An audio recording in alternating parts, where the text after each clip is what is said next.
Kritik dan publik. Tema ketiga. A. Menganalisis teks anekdot dan aspek makna tersirat. Kompetensi inti. Memahami, menerapkan, menganalisis, dan mengevaluasi tentang pengetahuan faktual, konseptual, operasional dasar, dan metakognitif sesuai dengan bidang dan lingkup kajian bahasa Indonesia. Pada tingkat teknis, spesifik, detail, dan kompleks, berkenaan dengan ilmu, pengetahuan, teknologi, seni, budaya, dan humaniora dalam konteks pengembangan potensi diri sebagai bagian dari keluarga, sekolah, dunia, kerja, warga masyarakat nasional, regional, dan internasional. Kompetensi dasar, menganalisis teks anekdot dari aspek makna tersirat. Tujuan pembelajaran, setelah mempelajari tema ini, peserta didik diharapkan mampu. Pertama, menganalisis teks anekdot dari aspek makna tersirat. Kedua, mengevaluasi struktur dan kebahasaan teks anekdot. Ketiga, mengkonstruksi makna tersirat dalam sebuah teks anekdot baik lisan maupun tulis. Keempat, menciptakan kembali teks anekdot dengan memperhatikan struktur dan kebahasaan baik lisan maupun tulis. Teks anekdot adalah sebuah cerita singkat yang menarik dan lucu, biasanya tentang orang penting atau orang terkenal yang benar-benar terjadi.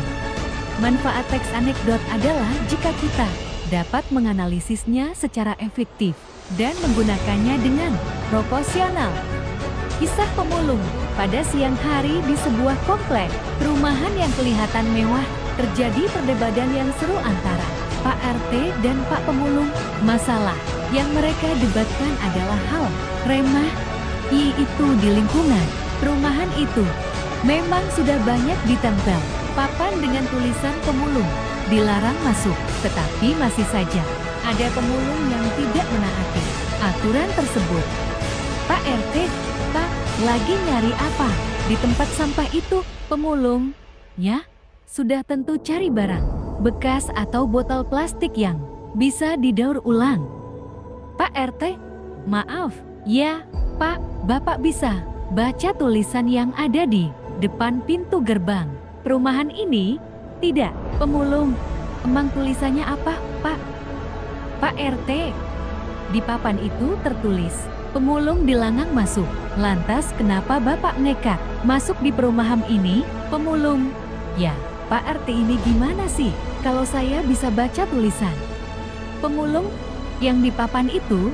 Tentu saya tidak akan jadi pemulung, Pak. Pak RT kemudian terdiam membisu dan berpikir ada benarnya juga.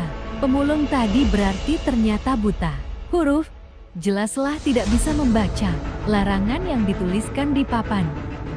Sumber http www.kompasiana.com atau Trojanganjan atau Kisah Pemulung 552 5C3 F1761 F101D623D1 dengan pengubahan diakses 20 Mei tahun 2026 pada jam 9:50 WIB. Amanat teks anekdot di atas adalah kritik sosial, yaitu masih adanya lapisan masyarakat yang berprofesi sebagai pemulung dan betapa belum ramahnya perlakuan kita terhadap mereka. Isi dari teks anekdot di atas adalah tentang seorang pemulung yang ternyata tidak bisa membaca sehingga peraturan yang dipublikasi secara tertulis tidak dapat dipahami olehnya. Dari segi makna teks anekdot di atas, amanatnya adalah yang dapat diteladani. Ternyata angka buta huruf di sekitar kita masih tinggi sehingga upaya untuk menekan angka buta huruf harus lebih ditingkatkan. Dari segi makna, teks anekdot mempunyai makna tersurat dan tersirat. Makna tersirat teks anekdot adalah upaya dalam memahami dan menggali makna atau nilai didik yang terkandung dalam teks tersebut. Makna tersirat dapat diperoleh dari latar belakang adanya teks dan nilai didik. Evaluasi. Pertama, sebutkan makna tersirat dan makna tersurat dari teks anekdot. Kedua, carilah satu teks anekdot dari media cetak atau elektronik. Ketiga, telaahlah isi, amanat, dan tujuan yang terdapat di dalamnya.